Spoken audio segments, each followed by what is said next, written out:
Hello, and welcome to this special episode of my podcast. I'm Jack Canfield, and today I have something very exciting to share with you. You know, it's been 20 years since I wrote the Success Principles book, and in that time, this book has been translated into 27 languages and has transformed the lives of millions of people all over the world. But here's the thing. How we need to pursue and achieve success continually evolves. And the way we set goals, what we need to do to stay focused in a world that has more and more challenges and distractions, and the kinds of actions we need to take also need to evolve to keep up with our evolving world. And that is why I spent the last year completely updating the Success Principles for its 20th anniversary edition to help you navigate success in this current moment of time, with both the new challenges we are facing and the new opportunities that are also available to us today that might not have been 20 years ago. So in this episode, I'm going to share with you some of the biggest new ideas and updates in this new edition, how my thinking has evolved, how you can immediately begin to apply these new principles, strategies, practices, and techniques to accelerate your achieving your goals and creating the life you want. And if you stick around until the end, I have something very special for you. So I want to start by talking about why this book matters now. When I first published the Success Principles, How to Get From Where You Are to Where You Want to Be, back in 2005, social media barely existed. AI wasn't reshaping our world, and we hadn't been through a pandemic that changed the way many of us worked. Think about just the technology aspect of this. Zoom didn't come along until 6 years later in 2011. 5 years after 2005, when the first book came out, 6 years later. The first TEDx talk, of which there are now more than 190,000 of them online, didn't happen until 2009. And the way we learned and consumed information moved into online courses, downloadable audiobooks, podcasts, and many other technologies that we didn't have back then. And there were very few podcasts in 2005. Think about this. The first year, Apple made it easier to discover, download, and subscribe to them by taking them, making them part of iTunes, 2010. And in 2010, there were 44,740 podcasts. Today, there are somewhere between 3.2 and 4 million active podcasts, according to various sources. Now, TikTok wasn't launched in America until 2018. Even Facebook didn't take off in 2007. And Instagram wasn't launched until October of 2010. And Twitter, now X, was launched in 2006, a year after the first Success Principles book came out. AI, which has begun to change virtually everything in our world, only entered the mainstream when Elon Musk and Sam Altman founded OpenAI in 2015. Add to all of this the increasing political polarization, which has deeply increased in the last 2 decades, and the high prices and inflation that we're currently seeing. And in many ways, we are in a very different world than we were 20 years ago. But while the technology, tools, and outer environments have changed, the core principles of success remain timeless. They may need to be applied differently in different situations, but they're called principles because they do, in fact, stand the test of time.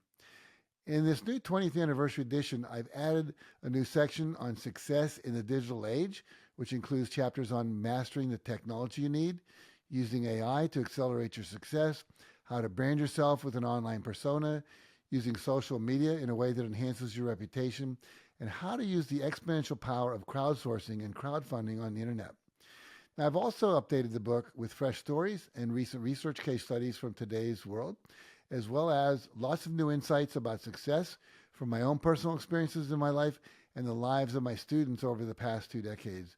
And it also contains new strategies for how to create resilience, how to adapt to the constant and always evolving realities in every area of your life, and for achieving clarity in a noisy, chaotic, and often confusing world. Also included some stories of ordinary people like yourself who have created extraordinary results using the success principles, stories that will inspire you and show you what's possible if you apply the principles and practices I teach in the book. Stories from entrepreneurs, people working in corporations, teachers, coaches, people in the entertainment industry, and a story about a 21-year-old high school student, just graduated high school, 21 years old, who cleaned up 13 million pounds of trash in and along the banks of the Mississippi River, and then went on to clean up 22 other rivers. In fact, let me read you that story. This is a story about a kid named Chad Progracki. And I met Chad when I was getting an honorary doctorate at a university in Iowa, right next to the river in Davenport. And he was also getting an honorary doctorate. And he was about, I think, 25 or 6 at that time. And this example showcases the power of believing in yourself, believing in your dream, taking action, and the power of simply asking and saying next instead of giving up when others say no. So I'm going to read parts of it here. 1997, 21-year-old Chad Progracki set out on a one-man mission to clean up the Mississippi River. He started with a 20-foot boat and his own 2 hands.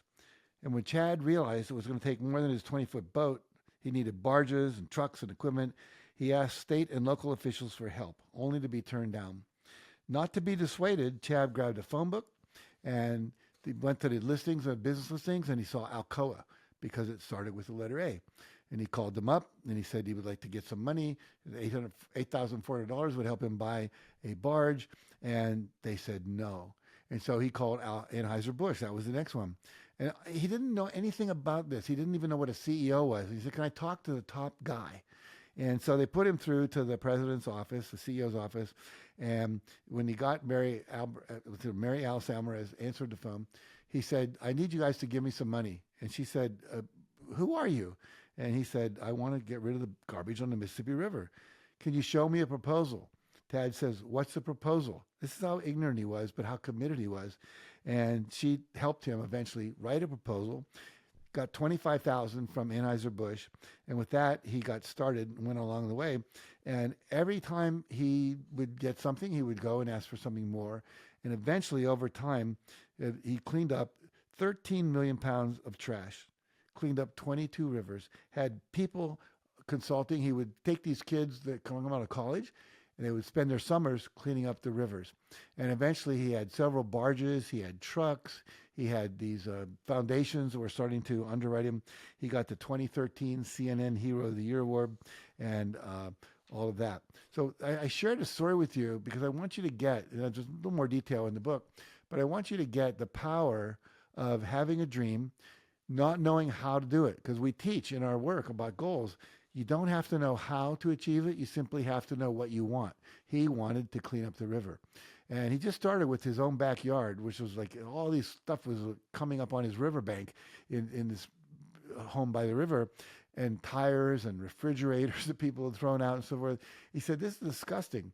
And out of that commitment, he created a movement that's cleaned up 22 rivers over the years and won numbers of awards, including a Presidential Achievement Award and so forth. So I want you to realize that it doesn't matter how many rejections you get, because he got a lot of them along the way. It doesn't matter whether you know how to do it when you start. If you commit to it and then do whatever it takes, ask questions along the way. One of the great questions, by the way, when people say no, and this is important to get, write this one down. When people say no, what I want you to say is, what would have to happen for you to say yes? What would have to happen for you to say yes? And people will often tell you, when we went to sell Chicken Soup for the Soul, many of you have heard this story before, we got 144 rejections. And it was around the 140th rejection, someone said, the next no you get, ask the publisher what would have to happen for them to say yes. And this publisher that eventually published the book said, well, I need to know I could sell 20,000 copies of a book. Otherwise, I'm going to lose money. And so Mark and I went out and we made a little form. It said, I promised to buy, it was a blank 1, 2, 5, 10, whatever copies of Chicken Soup for the Soul. And we collected enough of those that it added up to 20,000 promises to buy, which took us a couple of months. Took it in a banker's box, put it on the desk of the CEO.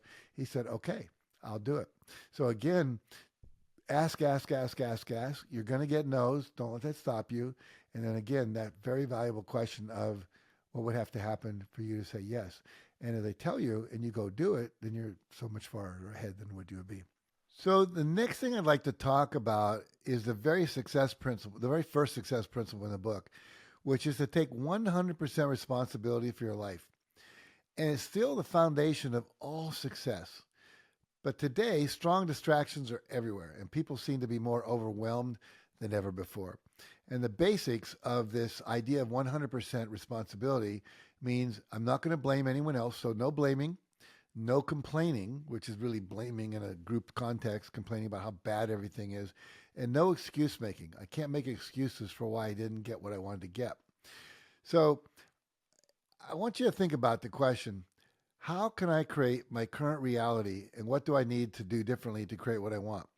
So one of the things that I want you to think about is this, that whatever you're currently experiencing is a result of how you thought, imagined, and acted or didn't act, talk, didn't talk, whatever, asked for something, didn't ask in the past. Everything you're currently experiencing is something that happened in the past that now led to you having this. And if you want something different in the future, you can't keep doing the same things that got you here, because what got you here won't get you there. So basically, I want you to realize that if you put these principles into action and you start taking 100% responsibility for your life, that this very powerful question, again, how am I creating, or how did I create my current reality? And what do I need to do different to create what I want? There's actually a set of questions in the book, which I'm not going to go through right now in depth, but about, what am I currently experiencing that I don't like? What would I rather have? How am I creating what it is that I currently have? What's my fear if I don't change, and so forth? What would I rather have? How could I create it? When will I do it? And what we start to see is that you are creating what you're currently experiencing. And no matter how horrific it might be, you are allowing it to happen. You're creating it to happen. A lot of people are being physically abused, but they don't leave. They keep allowing it to happen. So one of the people that is one of my great success stories is a woman named Peggy Cappy. And she was making $50,000 a year. And she said, I came to your seminar and I started applying what you taught me. And now my yearly salary has become my monthly salary. What did she do? She started asking herself, what am I doing? What would I have to do different to get where I want to go? And it's going to be outside of your comfort zone. You're going to have to do something new, what we often call outside of your familiarity zone. I can't keep doing the same familiar things over and over. And the mind is programming to want to do that. Now, I was doing an interview this morning with a group in India where they were interviewing me, a man named Mitesh and his wife Indu Khatri. And they did something I really loved. They had 1,000 people on this Zoom call interview, and they started by having everyone repeat a series of sentences that went, I declare that I take 100% responsibility for what I think. And then the group had to repeat that. I declare that I take 100% responsibility for what I believe. I declare that I take 100% responsibility for what I feel. I take 100% responsibility for what I do, the actions I take, what I create, and what I attract. And I loved the fact that he was doing that because it was reinforcing this belief over and over and over that I am 100% responsible. So what does that mean today, taking 100% responsibility? And I think one of the things that we've all been confronted with is what we call the technological revolution, where there's so many distractions on the internet, whether it's Instagram, TikTok, your favorite TV show that's got, 17 episodes that you binge watch on the weekend, etc. And so if we're not careful, we're getting our energy, is our attention, as you will, is being stolen from us. And we need to take time to be responsible to bring it back and focus it on the things we want to create.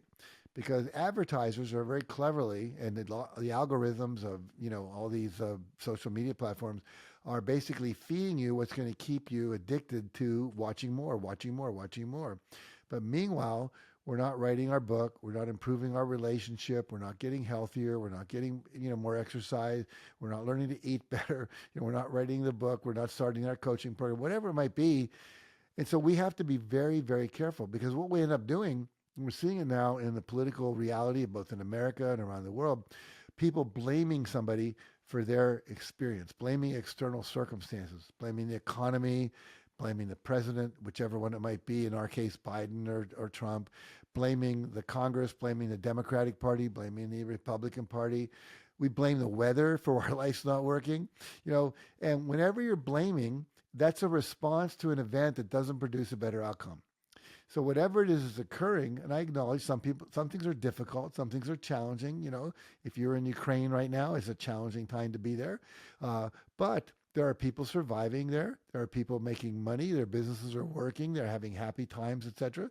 Some people have actually left Ukraine. One of my friends was a motivational speaker, moved to Scotland. It was a different event, so a different response to that event. So it's really important that we don't blame what's happening around us for why we don't have what we want, because it's never going to get you where you want to go. So again, recognize that success is an inner game. You've got to take responsibility for how you respond to what's going on in the world with your thoughts, with your beliefs, with the images you bring up in your mind. Like during the pandemic, some people thought, oh, we'll never survive. I'm going to die. My business is going to go under. I'll never be able to rebuild it again. I'm going to lose my mortgage. I'm going to be out on the street. All of that cognition, if you will, was not getting you where you wanted to go. And it made you feel worse. It got you back into the amygdala, the back part of your brain where fear lives, instead of being in your prefrontal cortex where your creative mind, your rational mind can solve problems, create solutions, and get you where you want to go. So be very aware that we're the one thinking the thoughts. We're the one creating the image. We're the one worrying. We're the one creating anxiety by thinking about how bad it's going to be, by visualizing them rejecting us or saying no or whatever. We can use that same power. The same power that you use to create fear in your mind can be used to create an image of success. And I was just interviewing someone else you'll see in a podcast soon named John Assaraf, who is an amazing podcast, so look for it. And we were talking about in the brain, there's these neural pathways that get reinforced over and over and over. Every time you think a thought, it's like you're digging a little bigger of a deeper groove in your mind.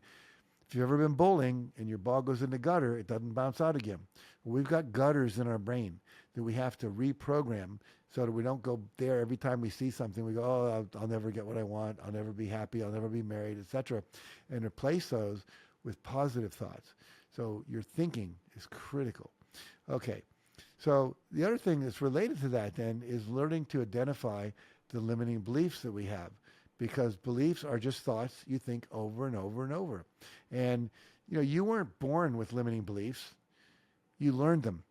You had them thrust upon you by parents, by teachers, by culture, by the media, by your pastor at church, whoever it might have been. And then that belief began to control your ability to act. Like, oh, I'm not the kind of person who does that. I'm stupid. I'm not smart. I'm not athletic. I'm not attractive. I'm not, well-connected enough. So what happens is that we now then also have to take responsibility for our beliefs. And then we have to reprogram them. And that's done through repetition.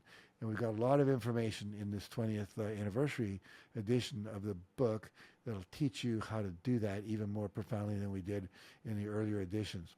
So what's important, when we talk about this a lot in the book as well, is the creation of new habits that align with your vision instead of your reactive behaviors. So basically, we get to where we want to go by creating new habits. And one of the habits I want to underline that we talk about in the book, I've got a great story to illustrate it, and it's about a woman named Jeanette Ma. And this story demonstrates the power of intuition. What does intuition mean? Tuition is something you pay to go to school. It means to be taught. And so basically we have an inner teacher, which most of us have not learned to use. So there's a whole section in the book called Inquire Within. Inquire Within. There's a story, it's in the first book too, but I wanted to share it with you because I think it's important for those of you who may not have heard it. Some of you have read the first edition, some of you have not. But there's a story about a guy, and he's down on his knees under a lamppost, and he's looking for something, moving around looking for something, can't find it. And a stranger walks by and says, can I help you? You look like you've lost something. He said, I can't find the key to my house. He said, well, let me help you look. So he gets down, they look everywhere under this lamppost, not to be found. And finally the guy says, well, geez, I don't know what to do here. I don't see we're going to find it here. The guy says, well, the truth is I lost it in my house, but there's more light out here. So we tend to look outside of ourselves for the solutions that have to be created inside of ourselves. Sometimes it's the inner work we do, the meditation, the affirmations, the visualization, all that repetition work, the mindfulness work, etc. And intuition, which we can develop through practice. And so there's a whole chapter on how to do that in this book. And I want to share the story with you that illustrates the power of learning to trust yourself. So this is a story that's in the book by Jeanette Ma.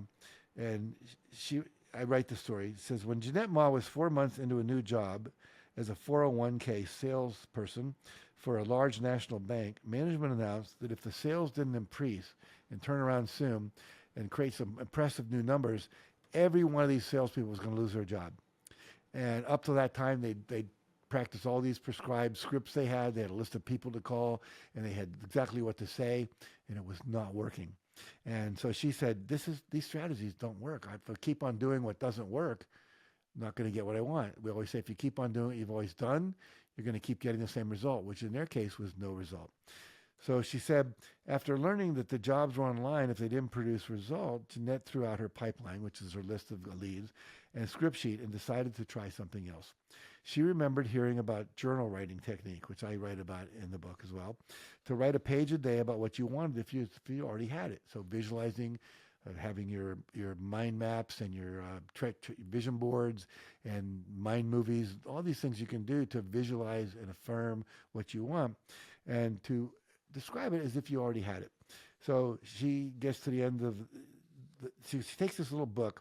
She only had a small book. Literally, it was like 2 inches by 3 inches notebook. That's all she had. But she said, I took out my pen and I started to write. And in a couple of minutes, I filled my first page. And she wrote about how excited she was to talk to her prospects and how excited they were to talk to her, how they loved her product and couldn't wait for her to implement it.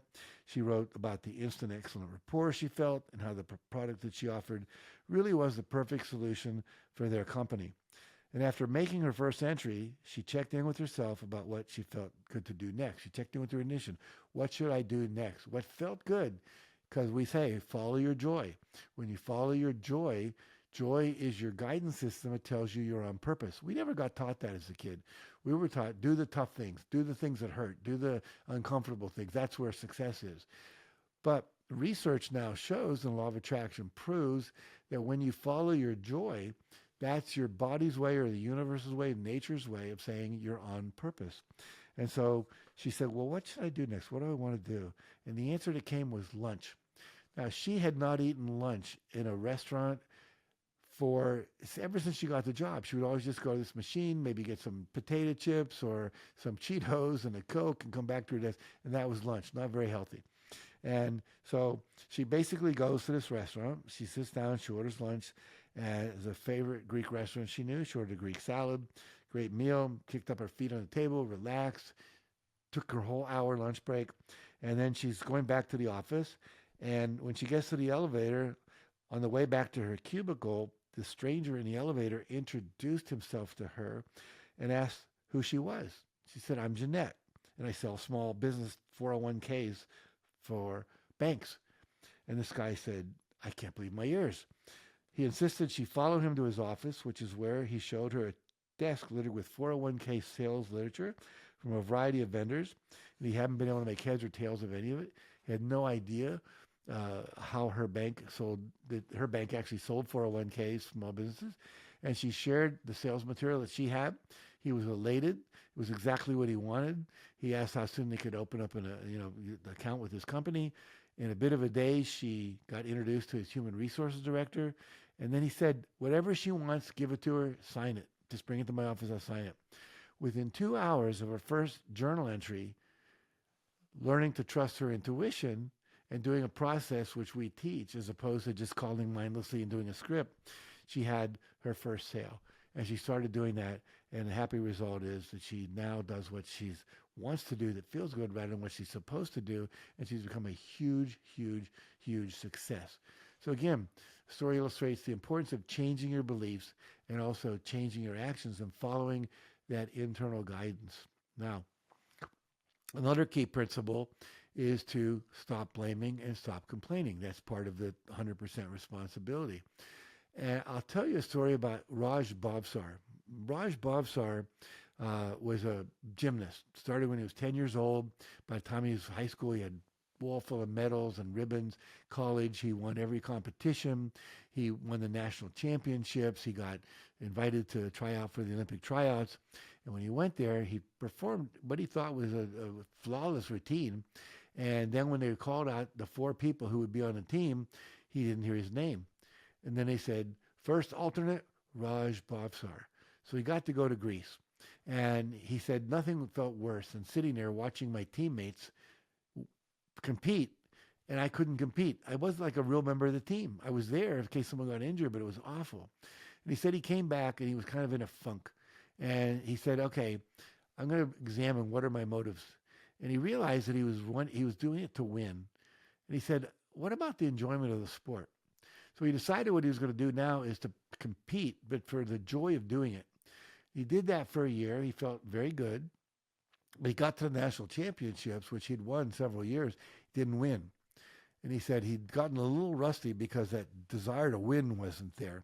So he decided to recommit himself to this desire to win. And he got very disappointed again when he had another failure of success. And so he got depressed. And then his coach, well, Fred first told him, here's a book you need to read. It's called The Success Principles, How to Get From Where You Are to Where You Want to Be. And he thought, how's the book going to help me? And he just decided not to even read it. But 4 days later, his coach, his gymnastic coach, said, I think you need to read this book. And he handed him the same book, The Success Principles.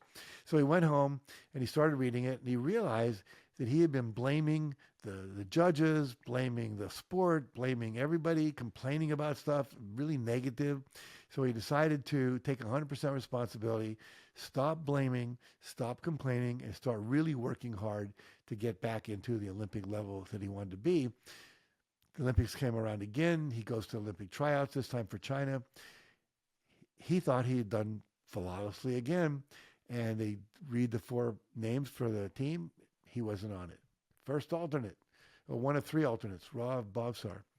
Now, he's kind of depressed, but he said, okay, I've learned to stay positive. I'm just going to stay positive, and let's see what happens. So a few weeks later, they discovered that Paul Hamm, who was an amazing gymnast, I remember watching him in the Olympics, injured himself, and they were going to bring up one of the alternates. And so eventually they had this call. All the alternates were on there, and they said, okay. And he just kept, get to the names, get to the names, get to the names. And they got it, Raj Bhavsar. So now he's a member of the team. Goes to China. They're not expected to win.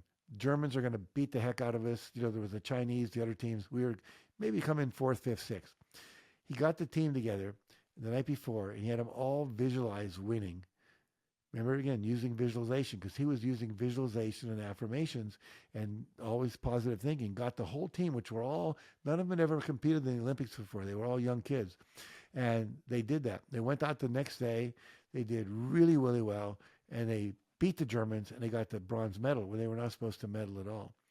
So I tell you the story because I could tell you stories after story after story of people who've read the book who then went on to do extraordinary things because they applied the principles. And the one is, again, stop blaming, stop complaining, visualize your success, etc. So we've known for years the power of visualization and the power of taking action. And, you know, there's a lot of new research, a lot of new science. They call it mental rehearsal. We know about neuroplasticity in the brain, that we can actually grow new brain cells, create new neural pathways. And I would tell you, all top athletes, all top CEOs, all peak performers use visualization today. And so I want to do just a quick exercise with you. So you're here. Let's do a quick visualization exercise. Then I want to tell you another amazing story about the power of this. But for a moment, let yourself sit up straight and close your eyes. If your feet touch the floor, let them do that. If not, whatever's comfortable. But if they touch the floor, feet flat on the floor, take a few deep breaths and allow yourself to relax. And one of the things we know is when you exhale longer than you inhale, it creates a relaxation response. So you might want to inhale for the count of 6, exhale for the count of 8.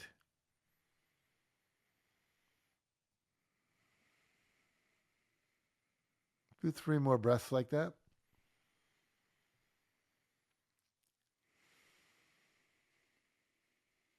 2 more.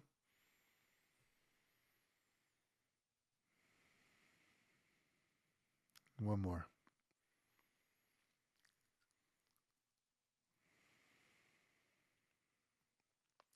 I want you to take a moment and think about a goal you have, something that you would like to have. And if you came here without a goal, you're not working on a goal, just pick something you'd like to create in your life. It could be an income level. It could be having your own podcast. It could be your book is completed. It could be you've doubled the number of people in your private practice. It could be a vacation you've always wanted to take, or a car you want to own, or a house you'd like to own, impact you'd like to have in the world, something you would like to see happen out there philanthropically. And when you have that, give you another second to focus on that.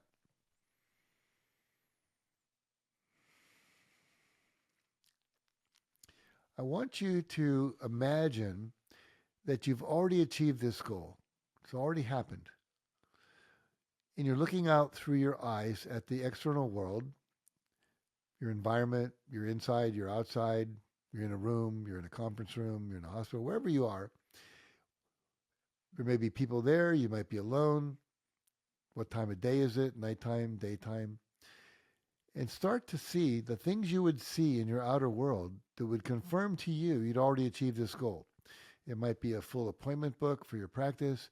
It might be a bank statement with the amount of money you have in your IRA account or your checking account or your money market fund. It might be your 1040, if you're in America, your tax payment there. It shows you what your income was. It might be your ideal car parked in your driveway or your garage, or the view from your oceanfront property, or watching your child graduate from college. If it's a health thing, maybe you see people go, God, you walk so better now. That leg you had broken really healed. That's amazing.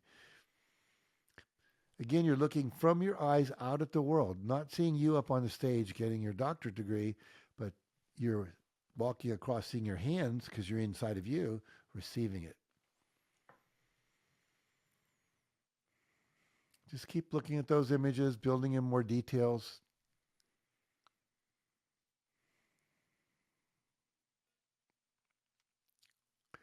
And then very quickly put a sound track into your movie, if you will. Best to see this as a moving picture, more powerful than a still photograph. And what sounds would you be hearing? People congratulating you, people thanking you, the sound of your car starting up, ocean, the waves coming up on the shore, whatever it is. What sounds go with the images? Keep seeing the images, hearing the sounds. And then, and this is most important, and it's a point that most people leave out, and it's why their visualizations don't actually give them what they want. What would you be feeling in your body, in your emotions, what we call your vibration, your frequency, your emotional state, if you had already achieved this goal? What would you be feeling? Happy, grateful, proud, powerful, relief, gratitude, whatever it would be. And give yourself permission, like an actor, to generate those feelings in your body. What would you be feeling in your face, your chest, emotionally? So you're seeing the picture, visual, hearing the sound, auditory, feeling the feelings, kinesthetic, all three of your modalities working in harmony. Do that for another, let's say, 10 seconds.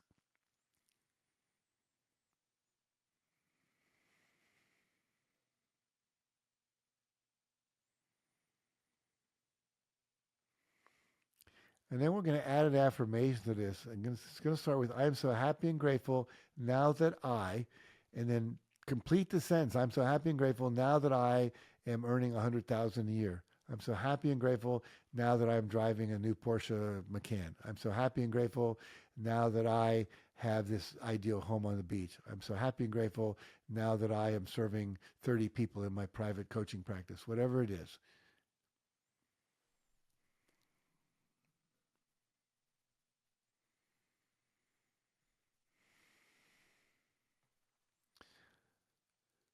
Very good. And when you're ready, taking as much time as you need, just gently open your eyes, bring your awareness back into the room. And what I want to suggest to you is that you do this visualization twice a day when you first wake up to kind of set the tone for the day. You're saying, this is an intention of mine. I want to manifest this. Do it again right before you go to bed. We know that what you think about, visualize, talk about, believe, etc., feel strongly about before you go to bed, the last 45 minutes, is what your subconscious mind is going to play with a lot during the night, more so than other things during the day. So rather than watching Friday the 13th, or Freddy, with the scissor hands, whatever, you want to make sure you're putting positive input into your brain. You're programming yourself for success. Okay, so I want to share another story with you. This is a story about visualization, the power of it. So by a woman named Heather Walker, who I used to illustrate this power. And she first learned about the power of visualization, self-talk, visualization, affirmations, when she saw the movie The Secret, which I was in, as many of you know. And so she said, I saw that, and I was glued to the screen when I watched it. And I said, I'm going to start applying this. Because she had worked in Hollywood, and she writes, I had worked with people like Elizabeth Taylor, Tom Cruise, Drew Barrymore, Bruce Willis, Patrick Swayze, Demi Moore. And she said they all use visualization to get to where they wanted to go in that world. Jim Carrey visualized being successful. He wrote himself a $10 million check. He visualized making that kind of money in the movies. I think he got paid $10 million for one of his movies, $20 million for another movie. But he started with visualization and affirmation. So she said, I'm going to practice that. And so she created a compelling vision for the life she wanted to live. And in 2011, she was planning for her perfect wedding. She was visualizing that. But then something happened. She was running a company that was distributing cosmetic supplies, and she was in the warehouse one night, and she was taking something off a shelf and carrying it to a different place. Someone had carelessly let a box on the floor, and she tripped over it. She hit her head on a metal shelf on the way down, hit her head that bounced off the concrete. She had a traumatic brain injury, and she was able to dial her boyfriend, her fiance. He came. He took her to the hospital, and the doctors were not very optimistic. They said, "You've had a traumatic brain injury. It's very, very intense. I think you need to know." Her legs didn't move. She was slurring her speech. You're going to be possibly paraplegic the rest of your life. Maybe the best thing you can hope for is a life lived from bed, possibly a wheelchair. And she did not like hearing this. And she said, no, wait a second. I've learned about this power of visualization. And so she started visualizing herself walking. And one of the things that she had and her fiance had planned was their wedding. And his last name was Walker. And he said, you can't marry me if your last name's Walker. We got to learn to walk again. And so she visualized walking down the aisle on the beach, because she wanted a beach wedding in Santa Monica, I believe it was, in the sand. And that was her new visualization. And after several months, in fact, she walked out of the hospital. However, within a couple of weeks, what happened was she got hit by a car. She was in a passenger seat. Her fiance was driving. Someone went through a red light, hit the passenger side of the car, threw her against the windshield, and now she had another re-stimulation of a traumatic brain injury. She's back in the hospital. The doctors are now saying that we think this is worse than before. And she says, no, I'm going to walk. And so every day she visualized, she did her affirmation, walking down the aisle. And finally, what happened was she actually did that. She got married on the beach in Southern California, walking down the aisle. And what happened was she actually ended up writing a book called Don't Give Up, Get Up. And so again, she now is a speaker teaching people these principles, when before she was just a student. And she's a great story to tell, because what happened? She proved it. So if someone with traumatic brain injury can use this to create something as profound as learning to walk again when told they would never do it, think about what you could do with just your normal goals of, achieving financial independence or writing a book or whatever it might be that you want to do, being the top real estate person in your world. So one of the other principles is called acting as if. And I want to talk about that for a moment. And one of the things that we want to do is start acting as if you're the new person you need to become in order to achieve your goal. In other words, who would you have to be to generate $100,000 a year income, or $1 million a year income, or to build a company up to where you could sell it for $100 million? you would have to change the story you tell yourself. You'd have to change how you be, how you walk, how you talk. Your self-confidence level would have to be different, perhaps. Your beliefs about your abilities, your deservability. Two of the beliefs that really, what I want to say, that cripple most people are I'm not lovable and I'm not worthy. I'm not worthy of success, or something I did or didn't do that makes me not worthy of having this. Normally, it's just something that happened when you were a kid. Maybe your dad said, oh, you never amount to anything, and you believed him. Had a client recently who, she was about 4 or 5 years old. She was wanting her mother's attention. Her mother was vacuuming, and she didn't respond to the child. Maybe she didn't hear her. Maybe she was preoccupied with some bigger issue going on in her life. And this little girl at 4 years old decided, my mother doesn't love me. And if your own mother doesn't love you, it must mean you're not lovable. So she grew up thinking, I'm not lovable. And that was running her in her 40s. And so we have these limiting beliefs. And so what we want to do is transcend that and say, okay, who would I be if I didn't have this belief? How would I act? And then, like an actor, to step into the role of that acting as if. Give you an example. In my live trainings, I will often do an exercise called the millionaire exercise. And I'll get everybody up and I'll say, okay, I want you to all to pretend you're millionaires. For the next 10 minutes, if you're already a millionaire, you're now a multi-millionaire, whatever wealthy is to you. And I want you to just go around the room, mill around, interact with people as if you were that. And all of a sudden, the room gets loud. People are interacting. Their body language is positive. They're smiling, etc. And then I'll stop them after 10 minutes. They've been talking about their boats and their planes and their travel and the philanthropic things they do, the foundation they started, the income, the impact of their company, their inventions, whatever. And it's just lovely energy in the room. I'll say, now, how many of you enjoyed that? All hands go up. How many of you feel different having done that? Yes. How many of you feel more powerful, more positive, more life-affirming, more liberated? They all raise their hand. And then I say, how many of you actually are millionaires now? A few hands go up because we get those people. But the reality is most of you weren't. But you were acting as if you were. And as you acted as if you were, look at what happened. You changed your emotional state. You changed your vibration. You raised the frequency of your beingness. You were acting as if all these things you had, you were grateful for them, you were talking about them, you owned them. So acting as if is a big game you can play. What would it take for me to act more generously? For me to act as if I have more abundance in my life? For me to act as if I was more affirming, loving, etc., strong, able to say no, able to ask for what I want, etc.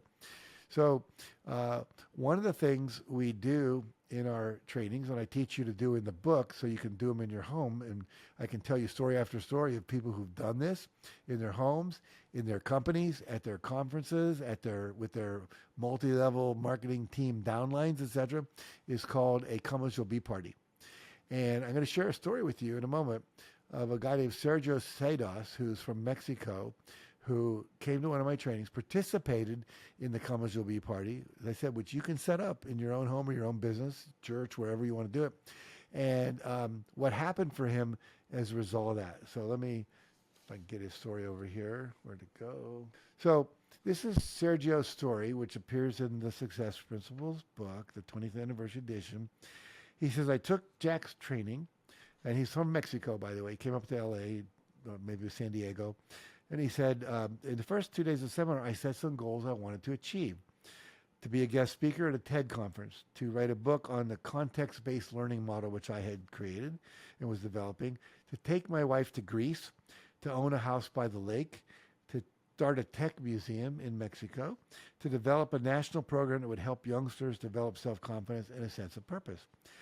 And he said, all of these appeared to be distant dreams. I lacked the money, the time, and the experience. And I even had to cancel my family's vacation that was scheduled to come up because he didn't have the money for that. And he said, regardless, I prepared for the Come As You'll Be party. We always do a Come As You'll Be party the last night. And everyone gets to, if they want to dress up for that, they can have props for that. Like if they want to be an author, they can make a book cover for over another book that says their title on it, etc. They can walk around pretending like they own it. They could get a picture of a boat and say, here's my new boat, whatever. So Sergio said, I decided to play full out.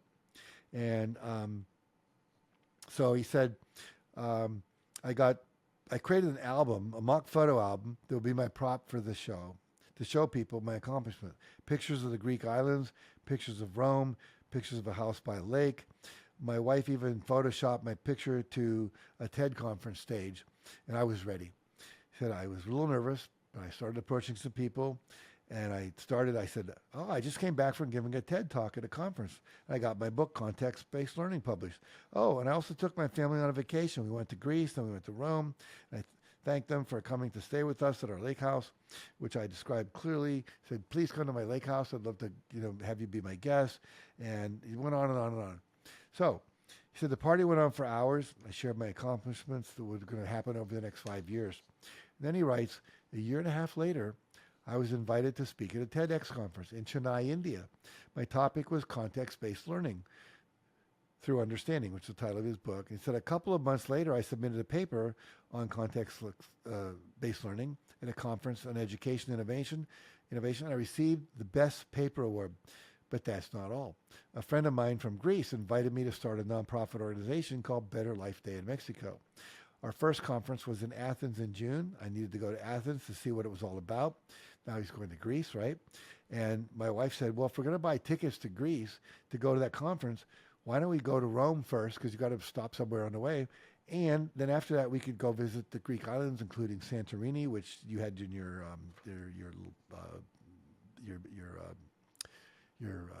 book that you shared at the Come As You Be party, your photo album. And he said, wow, everything I had talked about at the Come As You Be party was happening.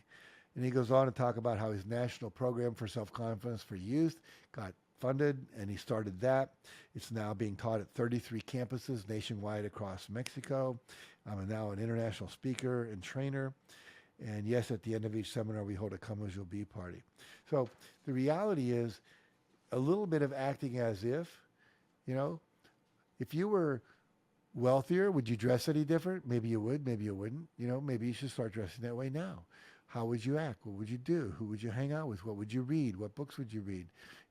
So again, this is really important to begin to do these kind of things, all of which are outlined in the book. It'll give you a story, like I just told you, to inspire you.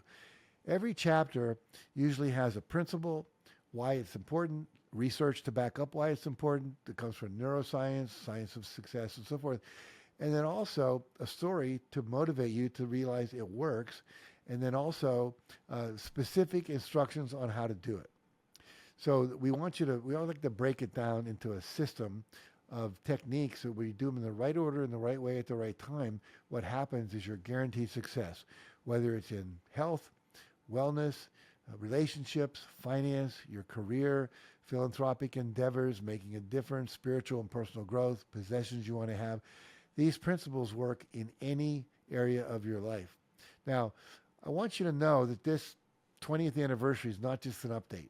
It's my legacy edition, if you will.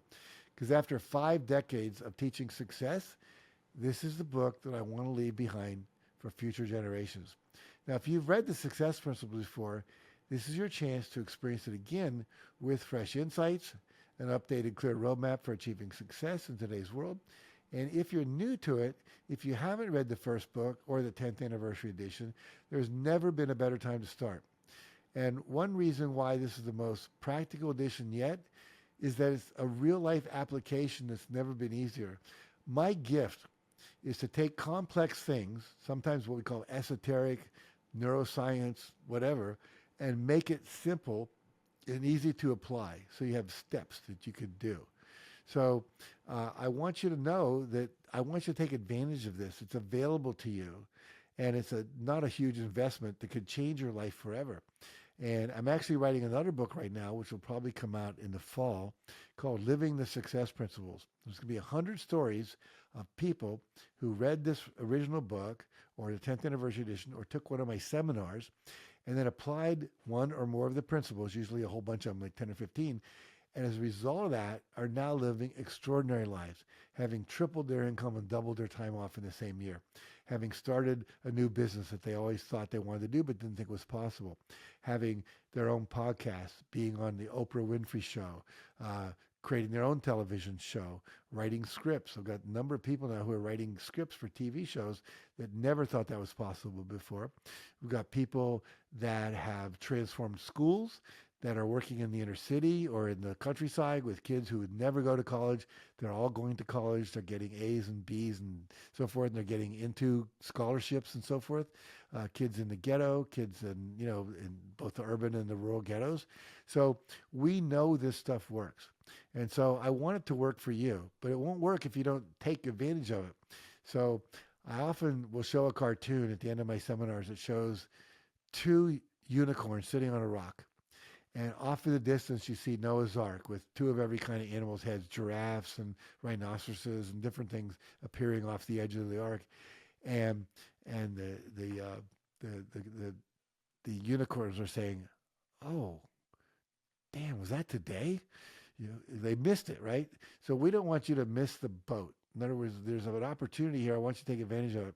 So here's what I encourage you to do next. All you got to do is go and pre-order your copy today. And where I want you to go to do it is the successprinciples.com. Let me tell you why. When you go there, you'll still be able to order the book and get all the normal things you'd get if you did Amazon.com and so forth. But you're going to get two exclusive bonuses.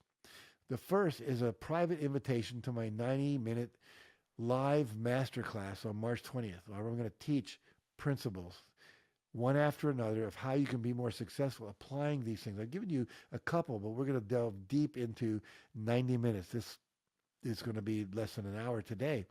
And I'm going to give you the sequence that you need to do them in.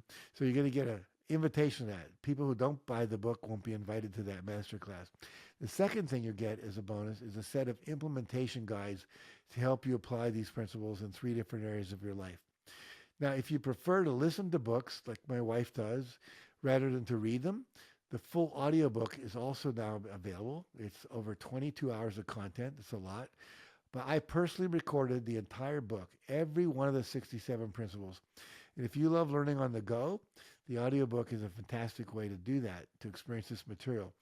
And I will tell you, too, that if the book is recorded by the author, it brings that energy. So you're going to get my energy coming through, as well as just if I had hired a voiceover talent to read the book, it wouldn't have the same impact. So that's an advantage too.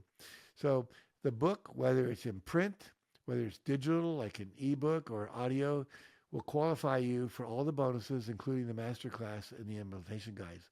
And if you've ever felt stuck, or you've been looking for a reset, or if you just want to take your success to the next level, I promise you that this book is for you. So I can't wait for you to read it or listen to it.